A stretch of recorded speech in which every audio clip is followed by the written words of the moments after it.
This looks like an enthusiastic start, but I was already wishing I could quit the race.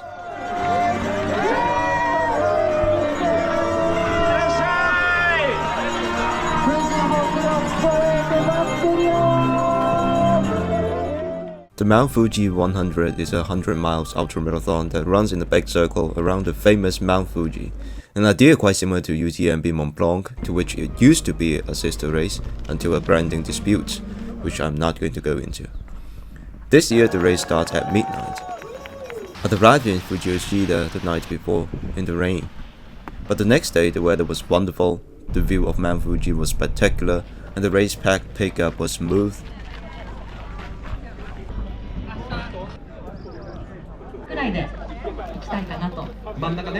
I got back in my hostel at around noon with plenty of time to get some rest before the start, but everything goes downhill from here.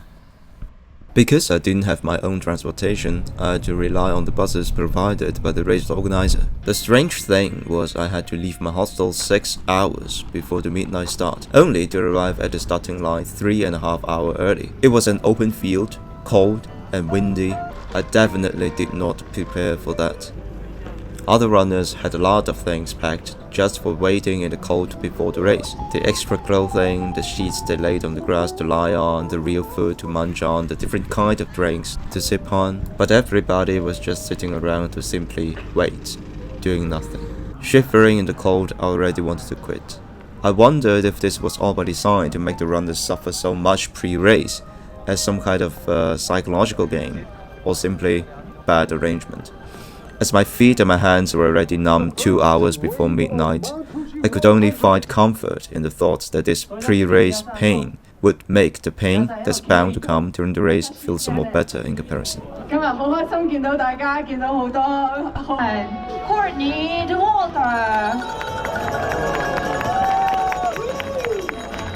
At the starting line, my legs and feet were already quite tired from all the movements to keep myself warm. 10, 9, 8, 7, 6, 5, 4, 3, 2, 1, go!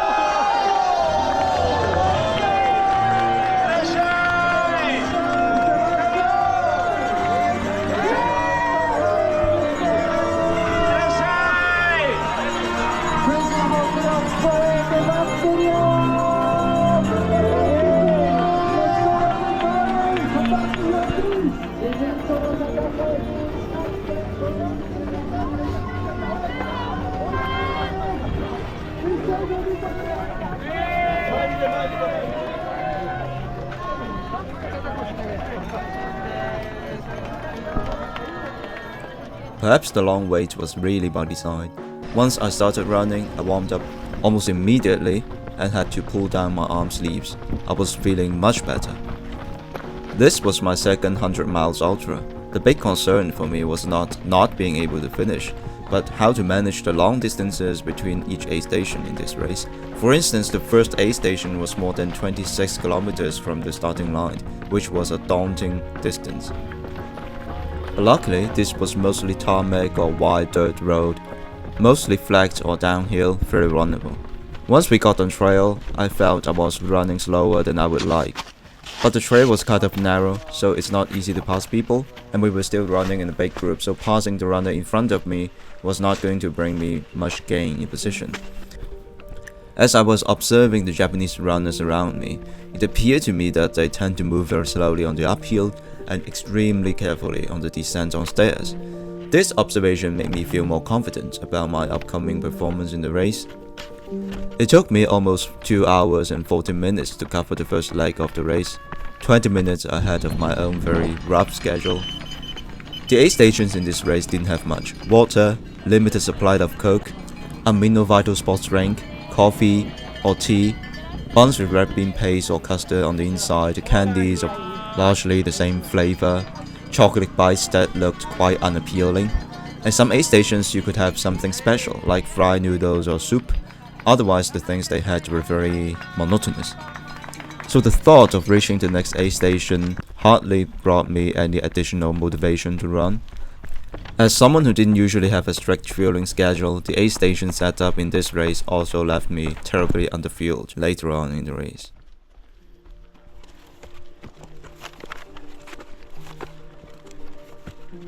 The second aid station was again very far away, over 27 kilometers. This time we also had the first big climb up Kumamoriyama in the middle. With the ups and downs near the top included, I think it was more than 1,000 meters in total elevation gain. My climbing ability was almost self-evident on this climb. The initial long ascent was very steep. My left heel hurt quite a bit, but I was used to that, so it was tolerable. Also, I was going rather slowly, but basically every other runner around me was panting like crazy, while I was breathing through my nose half of the time, and I passed quite a few people. I felt good, and I actually started thinking this might be the race to break the 24 hours finish milestone, and how gravely mistaken I was.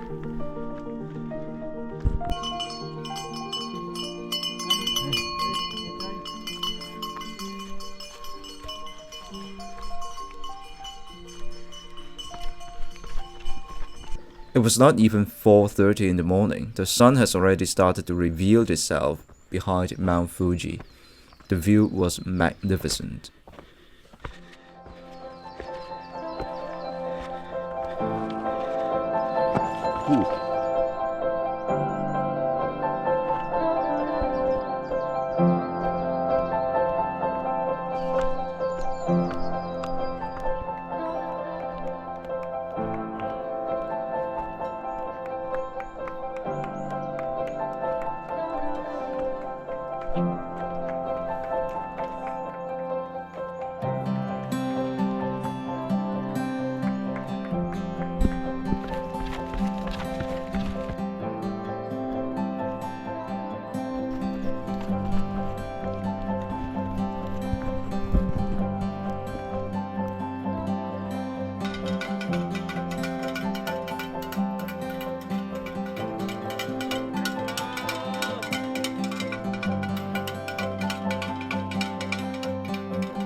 After I reached the top and started to go down, I immediately knew the challenge of this mountain for me was not the climb, but the descent.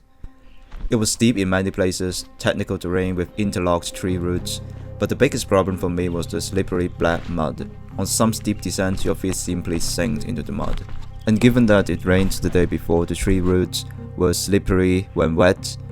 I simply didn't know where I should place my foot on the next step. I fell, and I fell again.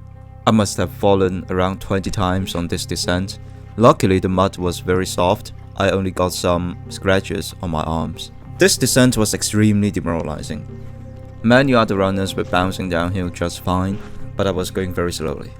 I must have been passed by over 30 people on this descent. Fear on a descent is never good. Your feet might linger too long on slippery ground, which makes it more likely that you fall again, which then in turn makes you feel less confident and thus go even more slowly. This is a vicious circle. And on this descent, I was trapped in this vicious circle. The optimism, the fighting spirit in me just died. There was a lot of running on tarmac in this race, very tough on my legs. And after that very slow and demoralizing descent, I'm now feeling it.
Just over 7 hours into the race, I arrived at the second aid station.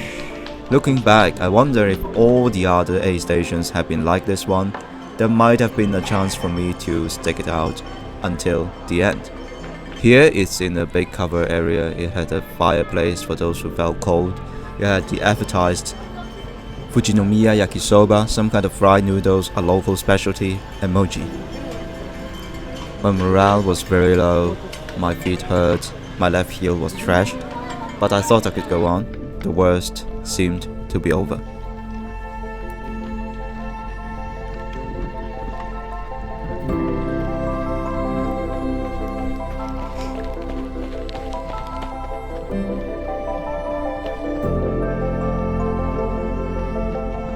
The next aid station was over 18 kilometers away, but the relative absence of tarmac running and a fairly big climb in this lake brought along my first revival in the race.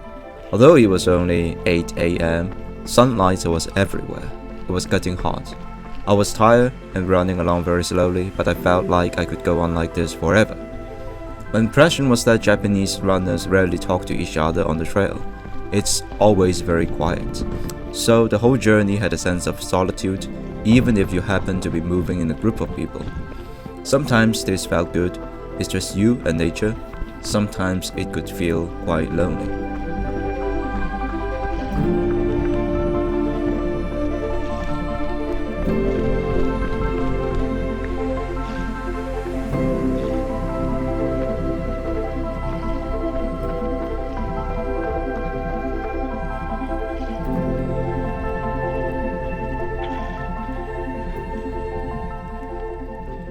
The climb was less steep than the last, but it's still very far from a gentle slope.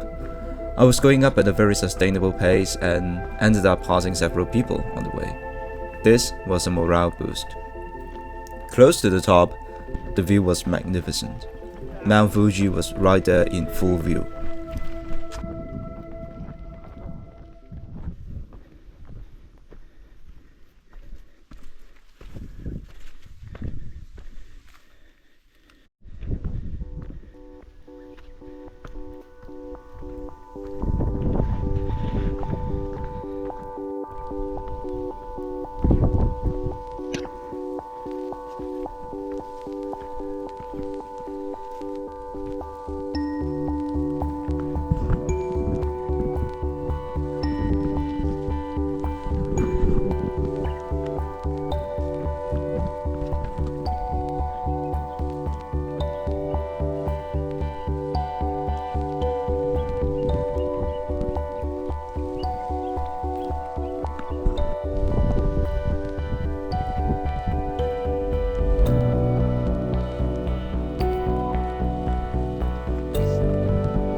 The way down was largely a gentle zigzag slope on a narrow dirt trail. There were some obstacles here and there, but nothing too technical. This was the smoothest descent I had in this race, and Mount Fuji was also right there, just popping out here and there.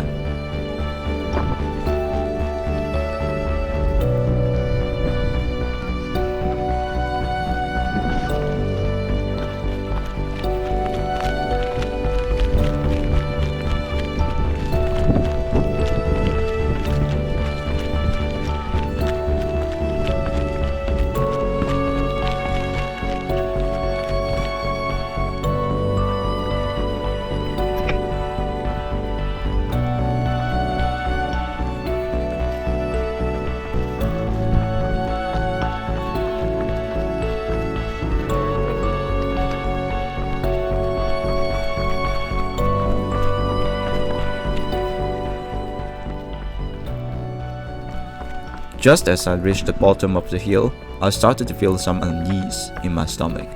This was going to be a never-ending issue for me in the rest of the race. With this nagging stomach issue and the distance under my feet accumulating, the several kilometers until the third aid station felt very tedious. Sometimes I had to switch to walking on very runnable ground. At this aid station, I decided against going to the toilet. I knew the kind of stomach problem that I was having was not going to go away. Going to the toilet would only give me temporary relief. But my reasoning was, I was going to suffer anyway, why bother? Also, I dropped my packet of salt capsules some time ago. As the standard aid station foods didn't have much salt, I gave the special soup at this aid station a go to replenish my electrolytes. These two decisions turned out to be big mistakes. Right out of the aid station, there was a very long stretch of tarmac.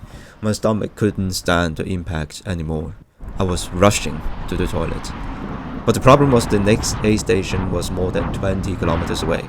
As I was walking, I was thinking whether I should just climb over the fences and go into the bushes to take care of my stomach problem, but the race regulation required picking up after myself, which felt like a lot of troubles at the time.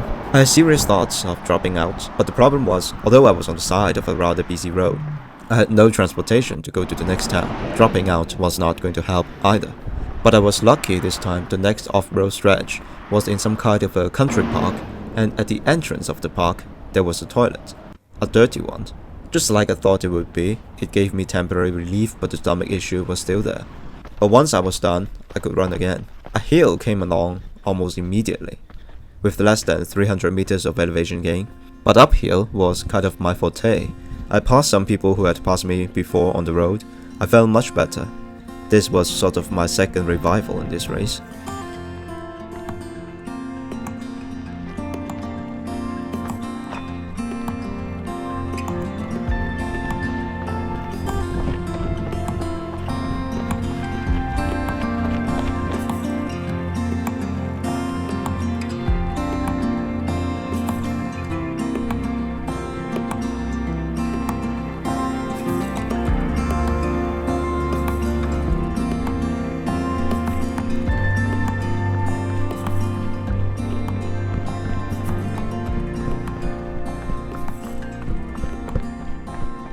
Once the climbing was finished, I was actually a bit disappointed, but the way down was very gentle, easy running on dirt.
But very soon, the tarmac devil appeared again.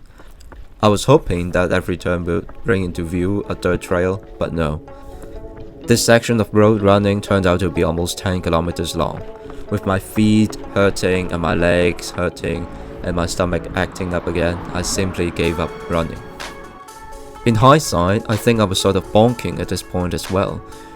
With more frequent aid station stops in other races, I usually consume most of my calories in the form of Coca-Cola, but here that simply didn't work. At this point, almost at the 100 kilometers mark, I was only running into the 4th aid station.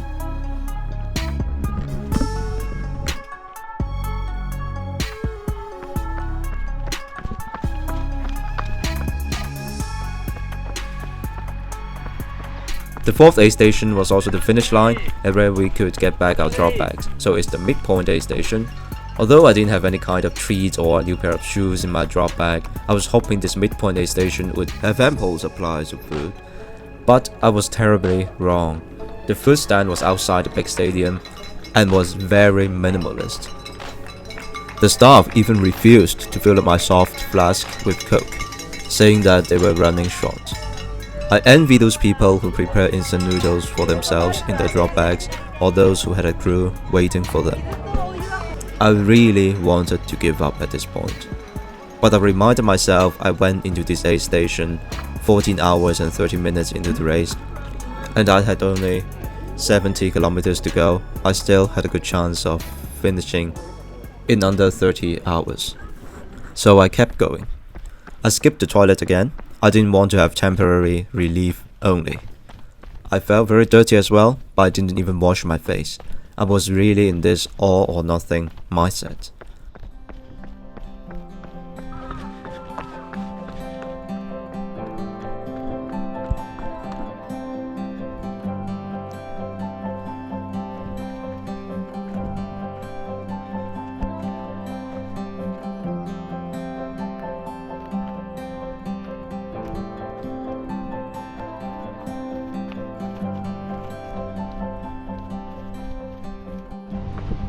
But somehow in the next stretch of running on tarmac, I started to feel better.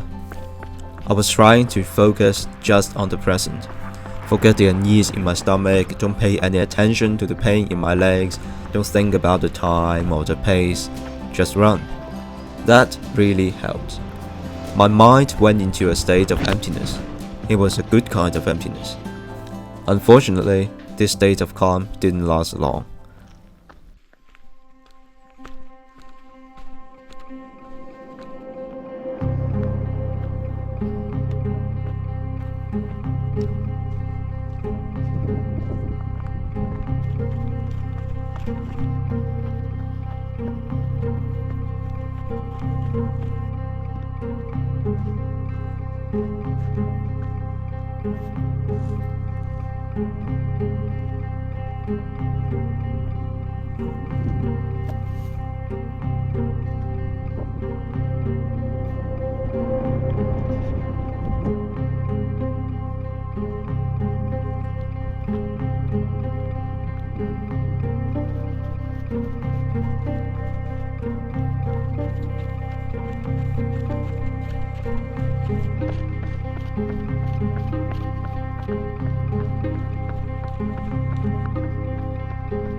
I passed through the 5th aid station without filming, and I went to the toilets there for a second time.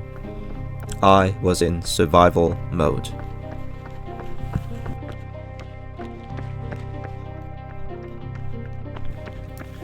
The night was coming. That was a very depressing thought.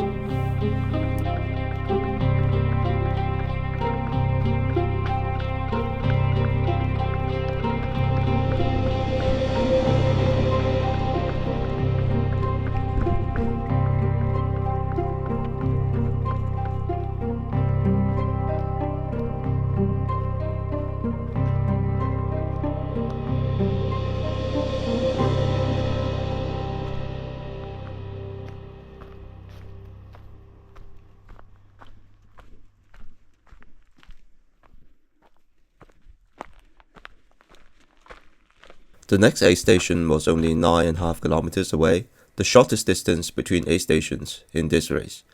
Runnable tarmac with a small hill in the middle. But it took me 2 hours to cover. My legs hurt, my stomach was acting up all the time, so I had to stop running and walk from time to time.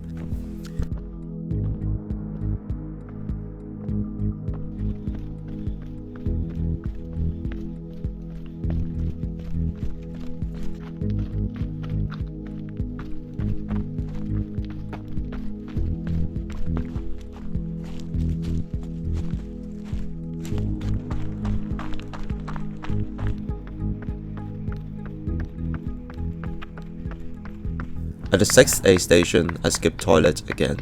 I was just completely defeated mentally. I was so sick of the standard aid station food.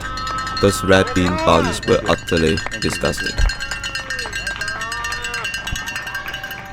In hindsight, I think what was going wrong with me was really my mindset. I was too negative. I almost never had a positive thought in my mind. but only counter negative ones, meaning thoughts about overcoming the pain and the suffering and all the negative things that I was going through. I was laser focused on the negative things, never the positive ones. That's what finally defeated my remaining willpower to keep going in the next leg of the race. It was a series of small hills, very steep. The next aid station was called Nijumagari. The last kanji character was composed of mountain, up and down. The first two means 20. I still don't know whether they mean what they look like, but still I should have guessed. I could dig very deep in the pain cave, but this leg of the race was putting me in the pain cave and then letting me out and then putting me in again, on rapid repeat. I couldn't do this. I could focus on overcoming one big thing, but I couldn't deal with all the ups and downs. My mind was going from one extreme to another. On the one hand, I thought I should just walk all the way to the finish.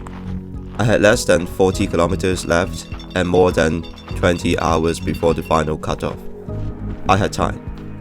On the other hand, I also thought perhaps I should indulge myself with my first ever DNF, which of course was a very bad reasoning.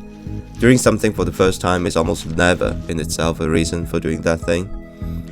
I was thinking how underprepared I was for this race. I didn't research the course thoroughly.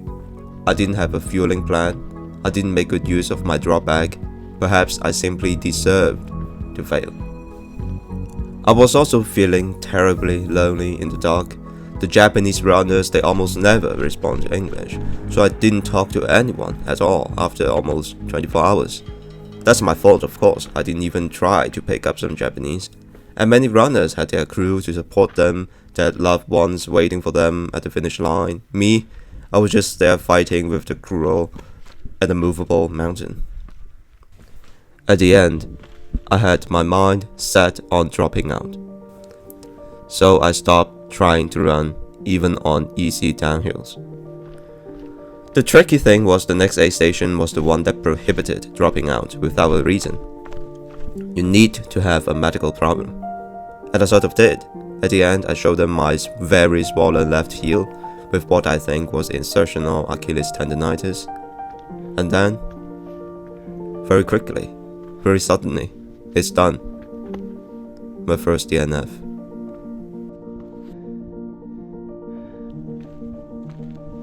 That didn't bring me immediate relief. I spent almost 4 hours waiting in an empty, cold stadium for the first shuttle bus leaving in the morning to get back to my hostel. No food, no water. In my utter exhaustion, my mind was filled with 3 words: shame, regret, and defeat.